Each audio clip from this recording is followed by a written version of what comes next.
Guys welcome my YouTube channel. हमने exercise 7.3 के 3 क्वेश्चनों को कंप्लीट कर लिया। आज की इस वीडियो में हम क्वेश्चन नंबर 4 को कवर करेंगे। देखो वैसे तो एल्टीट्यूड वर्ड मैंने आपको समझा दिया था, तो एल्टीट्यूड वर्ड यहाँ पर आया, मैं एक और बार समझा देता हूँ। जब भी हम ट्राइंगल के किसी एक वर्टेक्स से, वर्टेक्स हम बोलते हैं कोने को। सपोज ये वाला कोना ले लेता हूँ, देखो मैं ABC, ये ए वर्टेक्स ले लेता हूँ। मैं एक ए वर्टेक्स से मैं एक सीधी लाइन ड्रॉ करूँ, एक सीधी लाइन ड्रॉ करूँ। ये जो वर्टेक्स है ना, जो इसके अपोजिट साइड है, उस पर मैं एक सीधी लाइन डालूँ इस तरीके से। इसके अपोजिट साइड ये वाली है BC। अब जब ये सीधी लाइन है ना, तो ये 90 डिग्री का एंगल बनाएगी। इधर भी 90 डिग्री का एंगल बनेगा और इधर भी 90 डिग्री का एंगल बनेगा। इसी को मैं बोलूँगा एल्टीट्यूड। या फिर इस वाले वर्टेक्स से मैं एकदम सीधी लाइन डालूँ, इसके अपोजिट साइड जो है, इसके अपोजिट ये वाली साइड है, इस पर मैं इस तरीके से सीधी लाइन डालूँ। अब जब ये मैंने सीधी लाइन डाली है ना, तो ये इधर भी 90 डिग्री का एंगल बनेगा, इधर भी 90 डिग्री का एंगल बनेगा। तो इसी को मैं बोल दूंगा बस एल्टीट्यूड। अब देखो क्वेश्चन को पढ़ता हूँ और समझते हैं क्या बोला गया इसके अंदर। B and C F are two equal altitude. B और सी एफ जो है दो इक्वल एल्टीट्यूड है, ध्यान से पढ़ना, of a triangle ABC। B और सी एफ जो है दो इक्वल एल्टीट्यूड है ट्राइंगल ABC के। तो देखो इस क्वेश्चन में मैं डायग्राम भी खुद से बनाना है, तो सबसे पहले मैं जो एक ट्राइंगल ही बना लेता हूँ। ये ट्राइंगल का क्या नाम हो जाएगा, ABC। ये मैंने ट्राइंगल बना लिया ABC, साफ साफ डायग्राम बना लेना। अब BE और CF जो है दो एल्टीट्यूड है ट्राइंगल ABC के। एक तो है देखो एल्टीट्यूड, एक तो है हमारा BE। तो मैं B वर्टेक्स से बनाऊंगा इस तरीके से, जो उसके अपोजिट साइड है ना, एकदम सीधी लाइन इस तरीके से ड्रॉ कर लूँगा। इस पॉइंट को मैं क्या नाम दूंगा, E। ये हो गया मेरा BE एल्टीट्यूड। और ये जो है यहाँ पर एकदम सीधी बना लेना स्केल से। ये मेरा 90 डिग्री का एंगल बनाएगा, इधर भी और उधर भी। एक मेरा एल्टीट्यूड है CF, are two equal altitude of a triangle ABC। एक मेरा एल्टीट्यूड कौन सा है, CF। तो C वर्टेक्स से बनाऊंगा मैं, तो इस तरीके से एकदम सीधी लाइन ड्रॉ करूंगा उसके जो अपोजिट साइड है। इसके अपोजिट, C वर्टेक्स के अपोजिट साइड कौन सी है, ये वाली है AB। तो मैं इस पर इस तरीके से एकदम सीधी लाइन ड्रॉ कर लूँगा। ये मेरा हो जाएगा CF। यहाँ पर इस पॉइंट को क्या नाम दूंगा मैं, F। तो ये मेरा हो गया CF एल्टीट्यूड। अब जब ये मेरा एल्टीट्यूड है, तो ये इस पर अपोजिट साइड पर जिस पर हमने डाला है ना इसको सीधा एकदम, तो ये इस पर 90 डिग्री का एंगल बनाएगा। यानी कि ये CF जो है इस पर AB पर 90 डिग्री का एंगल बनाएगा। ये मैंने कर दिया, एल्टीट्यूड बना लिया, डायग्राम हमने कंप्लीट ड्रॉ कर लिया। क्या बोला गया, यूजिंग RHS कॉन्ग्रुएंस रूल। हमें यहाँ पर RHS कॉन्ग्रुएंस रूल को यूज़ करके प्रूव करना है कि ट्राइंगल ABC जो है हमारा एक आइसोसेलेस ट्राइंगल है। तो देखो ABC आइसोसेलेस ट्राइंगल है, यानी कि मुझे AB और AC इन दोनों साइड को इक्वल करना है। ये मार्क मत लगाना, सिर्फ समझाने के लिए बता देता हूँ। आइसोसेलेस ट्राइंगल होता ही वही है जिसकी दो साइड इक्वल होती है। AB और AC को मैं यहाँ पर इक्वल करूँगा। सबसे पहले मैंने क्या कंस्ट्रक्शन करा, मैं वही लिख देता हूँ। Draw triangle ABC। हमने जो है देखो ABC ट्राइंगल को ड्रॉ किया। एंड BE क्या लिखोगे, and BE and CF, BE and CF two altitude.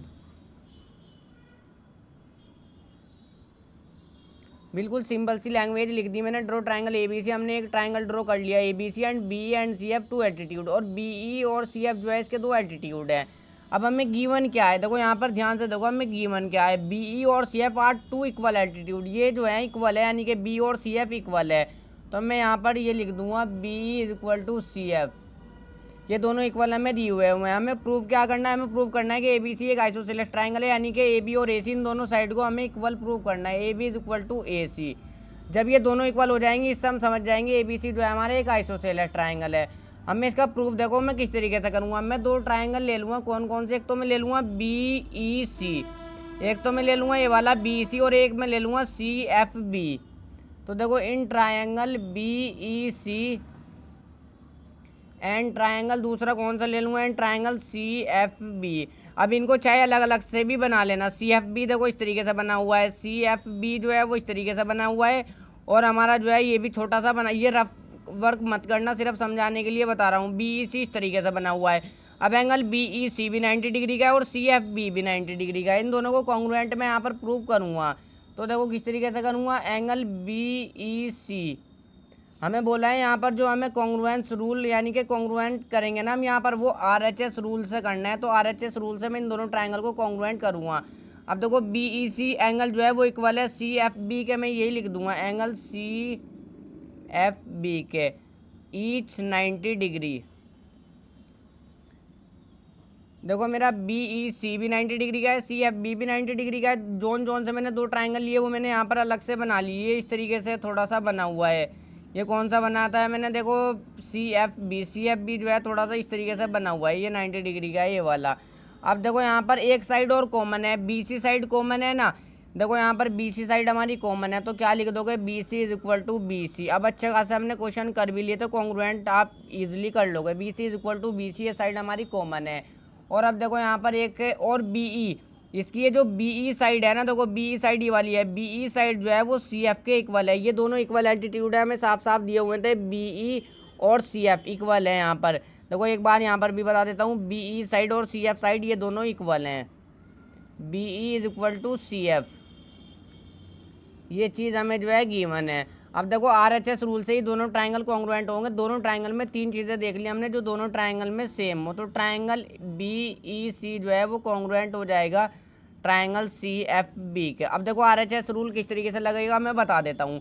एक तो राइट एंगल का यूज़ किया हमने, तो आरएचएस रूल लगेगा। एक तो हमने राइट एंगल का यूज़ किया क्योंकि बी सी भी 90 डिग्री का है, सी एफ बी भी 90 डिग्री का है। और देखो इन दोनों ट्रायंगल जो 90 डिग्री का होता है ना, जब भी एक ट्रायंगल, देखो मैंने इंट्रोडक्शन वाली वीडियो में बताया था, सपोज ये हमारा राइट एंगल है यानी कि 90 डिग्री का है, इसके अपोजिट वाली साइड जो होती है ना वो हाइपोटेन्यूज होती है। यहाँ पर भी देख लो ये 90 डिग्री का था, इसके अपोजिट वाली साइड है हाइपोटेन्यूज है बी सी, इसका हमने यूज़ भी किया। देखो यहाँ पर B C is equal to B C common, और यहाँ पर ये वाली साइड जो है ना यानी कि ये वाली साइड जो होगी ये होगी हमारी यहाँ पर हाइपोटेन्यूज।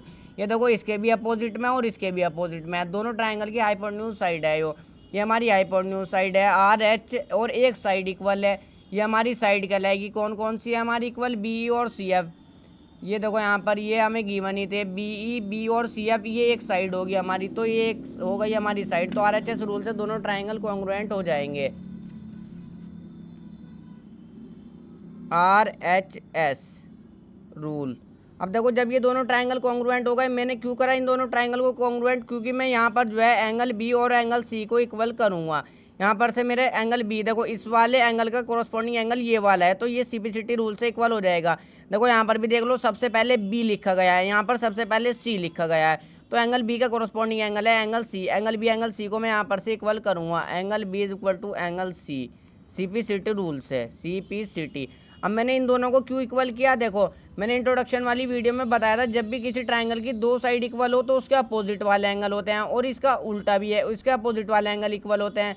और मैंने इसका उल्टा भी बताया था, जब भी दो एंगल इक्वल हो ना तो उसकी अपोजिट वाली साइड भी जो होती हैं वो इक्वल होती है। आइसोसेलेस ट्राइंगल की दो साइड इक्वल होती है, और जोन सी दो साइड इक्वल होती है उनके अपोजिट वाले एंगल भी इक्वल होते हैं। तो एंगल बी का अपोजिट वाली साइड कौन सी है, देखो एंगल बी हमारा ये वाला है, इसके अपोजिट वाली साइड होगी हमारी ये वाली ए सी। एंगल बी का अपोजिट वाली साइड कौन सी होगी, ये होगी हमारी ए सी। इस तरीके से बना हुआ है। देखो यहाँ पर बना लेता हूँ A B C triangle, altitude को भूल जाओ 2 मिनट। एंगल बी का अपोजिट वाली साइड है हमारी ये वाली ए सी, तो यहाँ पर मैं लिख दूंगा ए सी। और एंगल सी का अपोजिट वाली साइड कौन सी है, एंगल सी ये वाला है हमारा, इसके अपोजिट वाली साइड कौन सी है हमारी, ये वाली है हमारी ए बी। तो देखो ए सी और ए बी इन्हीं दोनों को हमें जो है इक्वल करना था। और यहाँ पर रीज़न भी ज़रूर दोगे, रीज़न यहाँ पर क्या आ जाएगा, रीज़न यहाँ पर आएगा साइड, यहाँ पर पूरा अपोजिट लिख लेना, side opposite to equal side, side opposite to equal angle equal, यहाँ पर S I D E S भी लगा लेना, sides opposite to equal angles are equal. ये रीज़न भी हमने देखो पहले भी क्वेश्चनों में यूज़ किया है, sides opposite to equal angles are equal, यानी कि जब दो एंगल इक्वल होंगे ना तो उनकी अपोजिट वाली साइड इक्वल होगी। अब जब ये दोनों साइड इक्वल आ गई ए बी और ए सी, इसका मतलब यह है ये ए बी सी जो है एक आइसोसेलेस ट्राइंगल है, तो 3 बिंदु लगा के लिख दोगे, देयरफॉर इस तरीके से A B C is N